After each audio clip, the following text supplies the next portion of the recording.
من شکر میکنم که اولا شکر خداوند که من امروز در آزادی هستم در نزد پیوندان و فرزندانم و خیلی که مطبوعات پیشتر خبر داد من طبق قانون عفو یعنی در روی خط عفو شدگان شامل نبودم و من مینداری خود را به پیشوای ملت به پرزیدنت کشور میرسانم که اون کس مثلا اون عریضه ای که من چند ماه قبل به ایشان نوشته بودم یعنی برای بخشش جزا و باور داشتم که اونو هیچ وقت مثلا داد یک زن رو یک مادر رو نادیده نمیگیرند و اون کس مرا مثلا طبق همون قانون بخشش جزا عفو کردن یعنی این عفوی که به مناسبت 25 سالگی بود من در روی خط نیستم خیلی که نوشتن در مطبوعات و من طبق همون بخشش جزا آزاد شدم که خیلی از سرور دولتمون میندار هستم. یعنی منظورتون این که طبق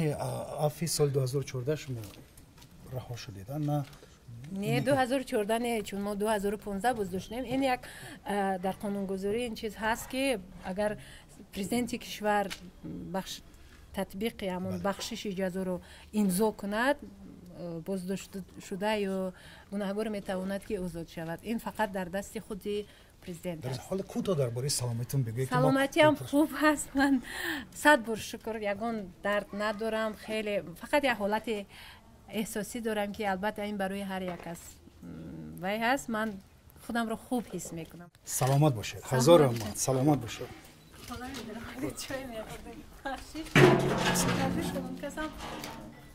هزار رحمت. سلامت باشید. با خدا خود میبینیم خبر. سلامت باشید.